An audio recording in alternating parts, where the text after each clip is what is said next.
The last couple of days have been really interesting for the crypto market. I mean, just now Bitcoin popped back above $105,000, and almost every single altcoin saw some pretty good gains as well. As you can see, Ethereum back to almost $3,600, XRP back to about $237, right now about $236, BNB back to almost $1,000, and things for the most part are looking pretty nice. Now, there's actually a couple of coins out there that did even some way crazier performance, but let's just say that this was a good day at the, let's call it, end of a pretty bad week. Now, even though this is a Sunday and we never really like to trust a Sunday pump, one of the most interesting announcements that came out today that many say contributed massively to this pump was this announcement right here.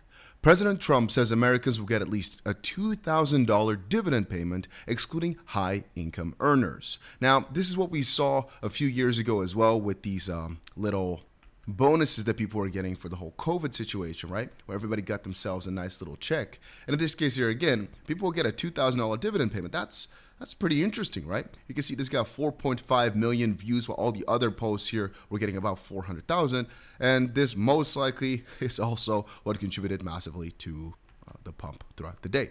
Anyway, another interesting one was President Trump says people that are against tariffs are fools. We are now the richest, most respected country in the world with almost no inflation and a record stock market. At the same time, I think one of the most interesting pieces of news of today is this right here. Michael Saylor says to buy Bitcoin now. Now, why is this interesting news? Why is this not just a useless piece of information? Because he's always buying, right? The reason it's interesting to me is because he actually said this just a few hours before the market pumped up heavily, making you think about whether or not this is just a standard post from him all along, or if he already thought that this type of announcement would break the markets in a positive way. But from another angle, really, I keep saying this time and time again, I keep repeating the same thing. Whatever situation you're right now, whatever age you're at right now, you're the youngest right now that you'll ever be. And I keep saying, if you want to change your life around and you want to take some extra risk, like I said before, you're the youngest you'll ever be right now. There will never, most likely, be another better chance to try something out.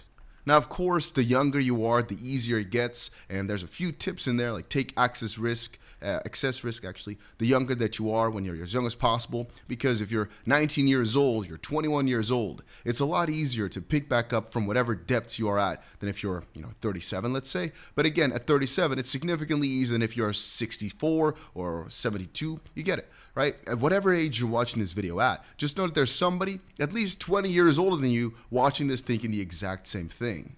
And I know that for a fact when I look at my analytics, a lot of people watching these videos are over 60 years old, which is why I sometimes realize, hey, I gotta kind of calm my voice down a little bit, not talk too fast. Also, a lot of people might not even speak proper English, but it makes you think. If you're able to watch this video right now in some nice freaking high quality, and you're not at the hospital picking this as your freaking final video, if you do, that's pretty interesting. I mean, all respect out to you, but then you've probably got some time to take some risk and go for it. And that's what I keep saying every single damn freaking video.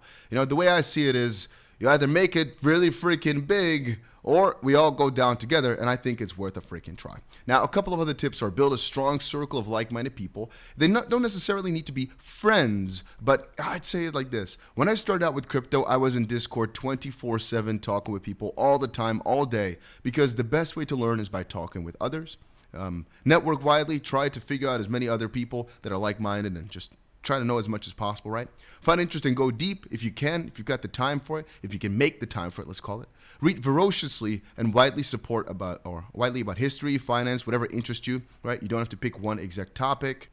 And don't rush things or be blinded by your goal. Even if your goals are extremely large, just know that many of the richest people that I know right now today never thought they'd be here, let's call it 5 years ago. And the same thing goes for me. If I look back 7 or 8 years ago when this whole channel started, never did I expect to be in this position. So from that angle, whatever goal you set, just know you can break it times 10 with just, let's call it the right timing, the right luck.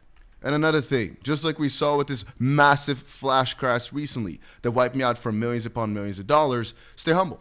Don't become too comfortable. Leaning into comfort is a dangerous thing, which obviously I also definitely learned a thing or two about right here.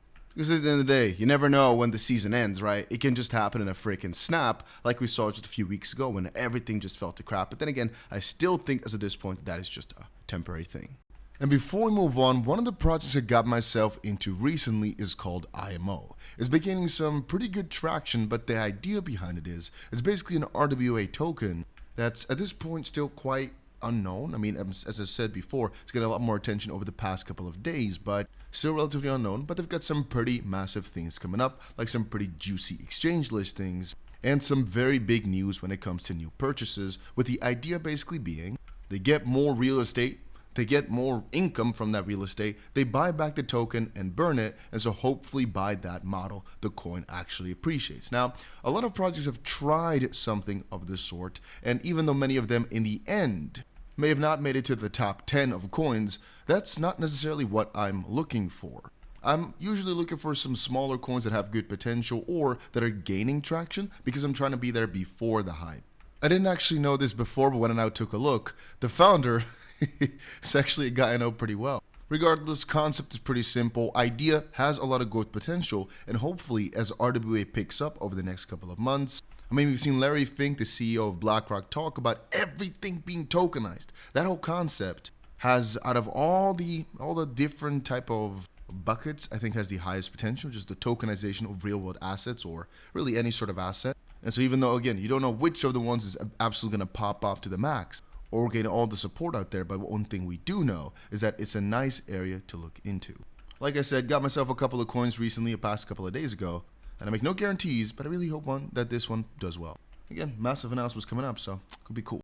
Having said that, one of the most controversial pieces over the past couple of days, I don't really even want to show it right now, is actually to do with one of the most trending coins in the crypto market, Zcash. It obviously went for a crazy run over the past couple of weeks, but ever since the video of the founder, one of the founders, talking about the protocol and talking about some other stuff here, has basically resurfaced.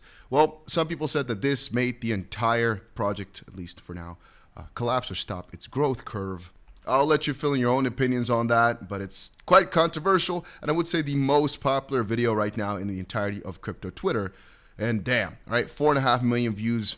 Basically, most of them have been happening over the past couple of days here, and especially once you start looking at the quotes, things have gotten, let's call it a little bit out of hand, yeah? It's been getting pretty crazy over the past 48 hours, with Carl's poster getting over 1 million views, and, can I quickly find it right here? Nope. One of my friends also having a extremely trendy post with some very, very controversial opinions on it. But again, I'll let you fill that in for yourself.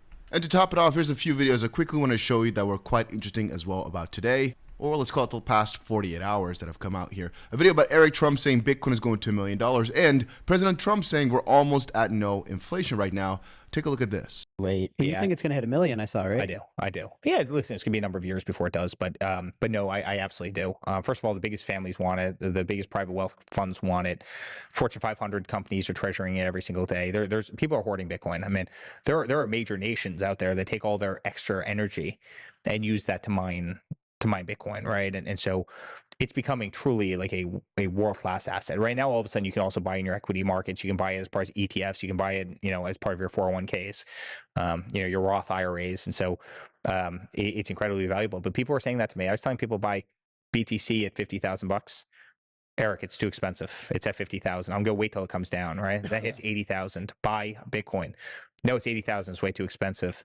Then all of a sudden it hits 100,000. Buy Bitcoin. No, it's too expensive, right? And then it hits 125,000. It's like, guys, I don't know how many more times I can say it to you. Like, I think it's gonna continue to rip. I think it's gonna do really well, and I am all in. And I've never been more proud of this company. American Bitcoin's like it's an awesome venture. I'm pretty sure. Yes, they had the worst inflation in 48 years.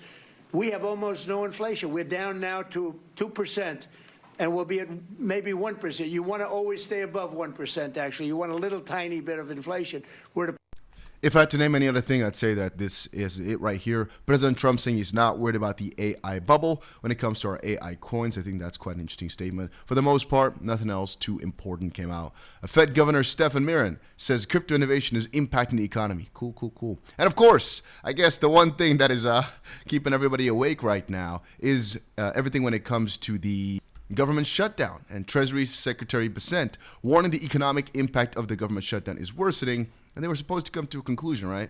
Well, let's see about that in the near future.